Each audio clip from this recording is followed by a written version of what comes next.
Good morning students. आज हम class Mammalia के फर्दर सैलिएंट फीचर्स के बारे में अध्ययन करेंगे। क्लास मैमेलिया में सेक्सेज आर सेपरेट होते हैं। यहाँ पे लिंग अलग अलग होते हैं और इनमें जो सेक्सुअल डायमॉर्फिज्म पाई जाती है, लैंगिक द्विरूपता पाई जाती है, वो very clear and very distinct होती है। स्पष्ट रूप से हम नर और मादा में विभेद कर सकते हैं, उसमें अलग अलग उनको पहचान सकते हैं। मैं क्लास मैमेलिया में सेक्सुअल डायमॉर्फिज्म में हाईली डेवलप्ड होता है। सर्वाधिक विकसित प्रकार का सेक्सुअल डायमॉर्फिज्म पाया जाता है और ऑलवेज सेक्स अलग अलग एनिमल्स पे सर्वाइव करते हैं। मेल है, इनमें सेक्सुअल डायमॉर्फिज्म के पॉइंट ऑफ व्यू से हम देखें तो नर मैमल के अंदर, नर स्तनधारी के अंदर एक इवर्सिबल कोपुलेटरी मस्कुलर ऑर्गन पाया जाता है।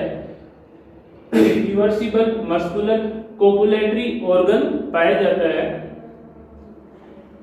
Testis, about the testis normally विभिन्न क्लासेस में एब्डोमेन में ही स्थित होते हैं, जैसे बर्ड्स में होते हैं, लेकिन यहाँ पे क्लास मैमेलिया में ये एब्डोमिनल कैविटी उदर गुहा से बाहर स्थित होते हैं।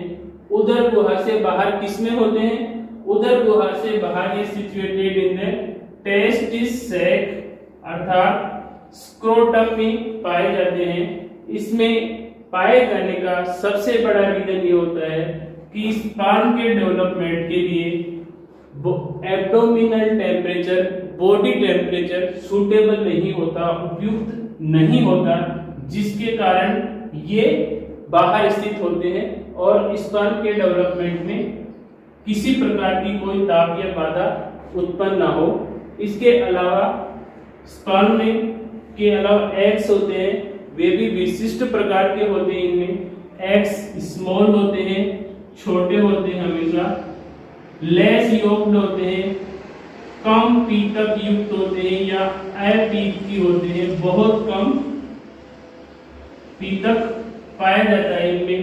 और तीसरा सबसे एक का महत्वपूर्ण होता है, इनमें सेललेस पाए जाते हैं, ये कवचहीन होते हैं, इनमें किसी प्रकार का कोई कवच नहीं पाया जाता है।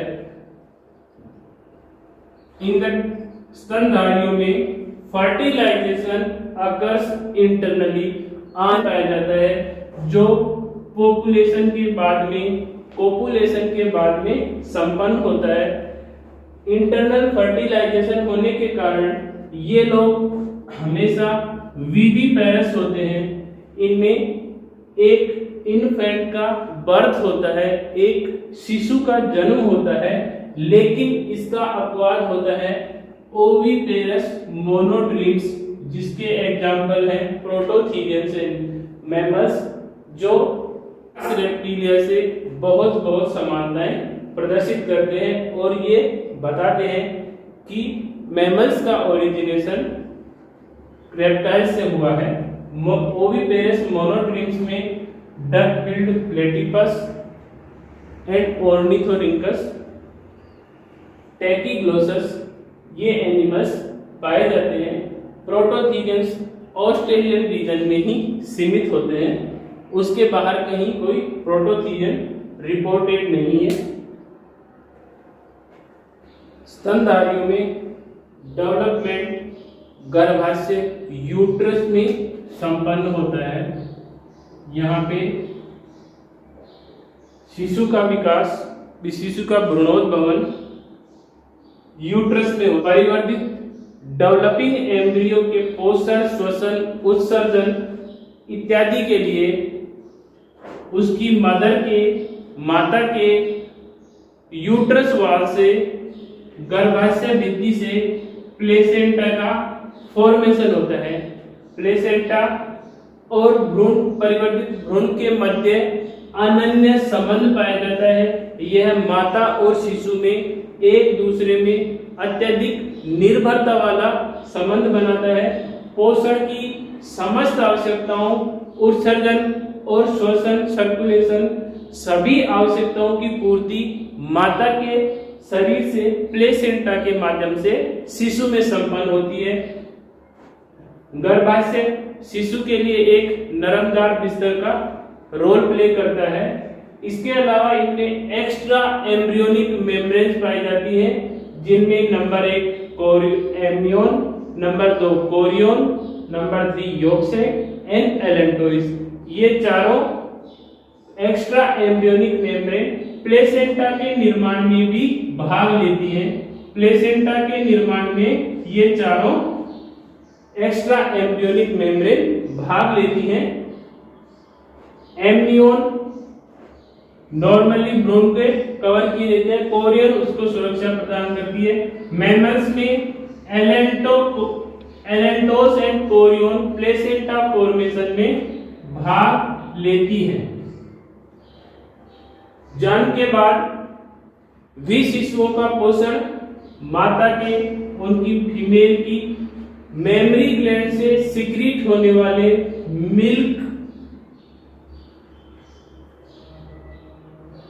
द्वारा होता है।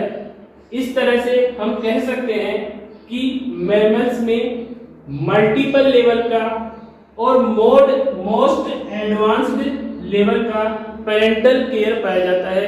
Well developed and high grade of parental care present in class Mammalia. इसके अलावा मैमल्स सबसे ज्यादा इंटेलिजेंट एनिमल होते हैं इन द एनिमल किंगडम। जंतु जगत में सबसे बुद्धिमान जीव क्लास मैमेलिया में होते हैं।